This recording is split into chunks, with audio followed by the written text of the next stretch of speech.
The Aleutians are a string of island bases extending over 1,000 miles westward from the Alaskan Peninsula. These islands, the Japs once considered a back door to the United States. But when the door was opened... Oh, regrettable incident. And now our back door is a front door to Tokyo. Bountiful Mother Nature has endowed these islands with all the rich variety of weather from her abundant storehouse. In fact, the old bag blew her top.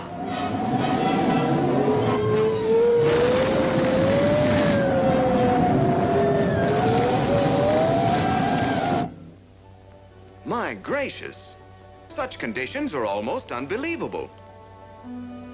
Nevertheless, that's the conditions that prevail. Due to these rapidly changing weather conditions, the GI is constantly faced with a problem of what to wear. Here, a soldier sets out on an important mission.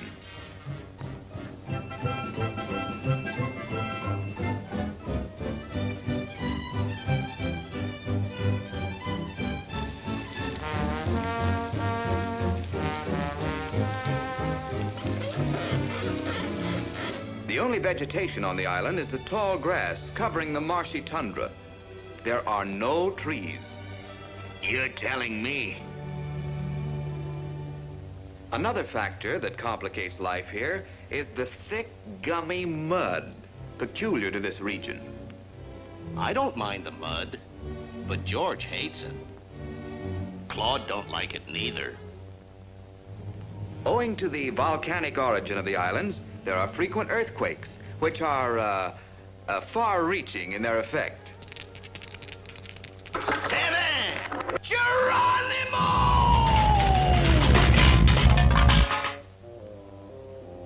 It often gets quite breezy up here. However, these willy-waws, as they're called, die down as suddenly as they arise.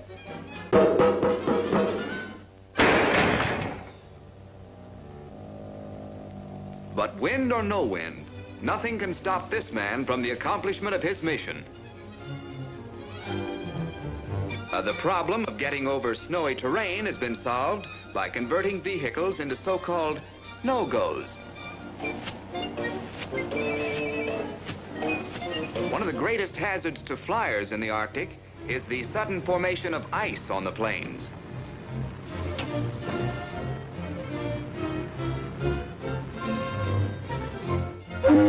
Well, what's this? Oh, it's him again.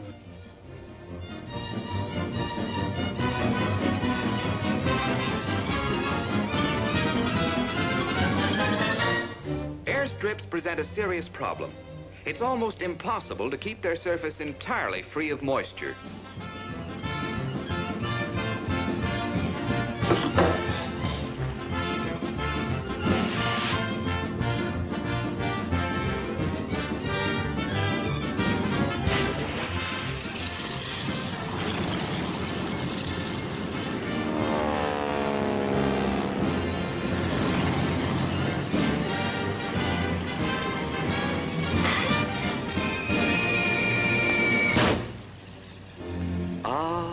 Life in the Aleutians. But that's the way things are up here. Unbelievable conditions. Unbelievable. Oh. Nevertheless, that's the conditions that prevail.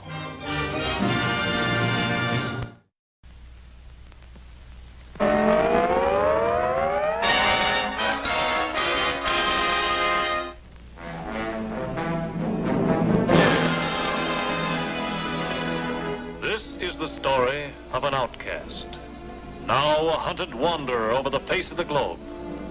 She lived life to the full, and in her wake, she left a trail of broken men.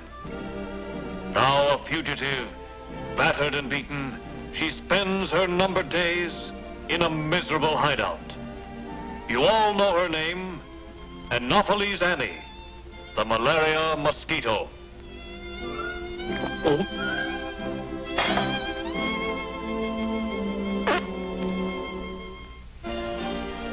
To look at me now, you wouldn't hardly believe it. But back in the good old days, I was really some stuff. Yeah, it was a cinch for a gal to get along when I was young and good-looking. But times have changed. Why, I used to be the toast of the hot spots, queen of the swamps. The world was my playground. The South Pacific, India, North Africa, Italy. Yep, all over the world.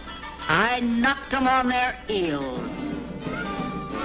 I took my drink straight, but the boys got theirs mixed with a Mickey Finn.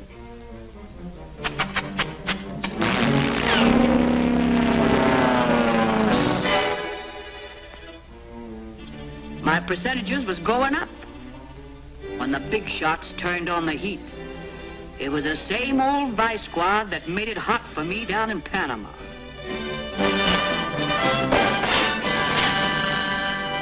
Parasitologists, entomologists, malariologists, every damned ologist in the country got on my trail.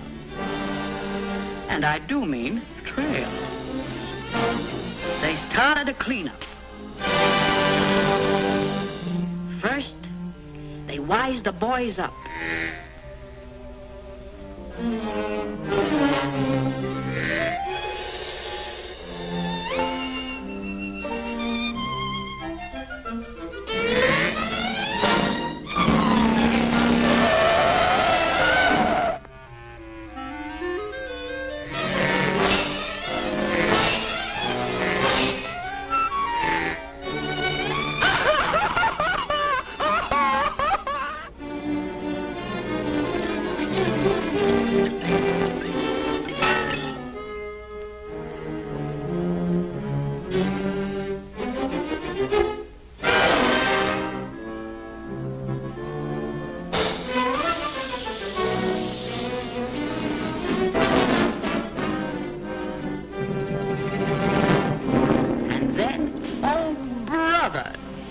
Move in on us.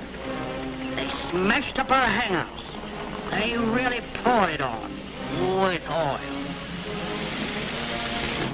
They dusted us off with Paris green. They busted in all the joints from Burma to Bazse. The racket's getting tougher.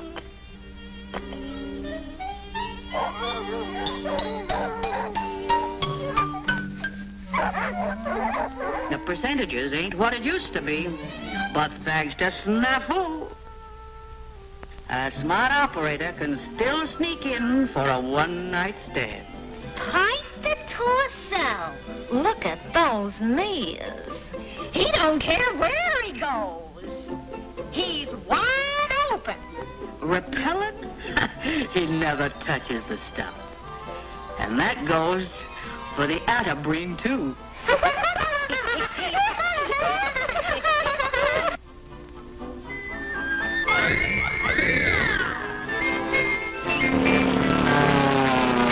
dearie, as long as that guy's around, a little gal can still make an honest living. Oh.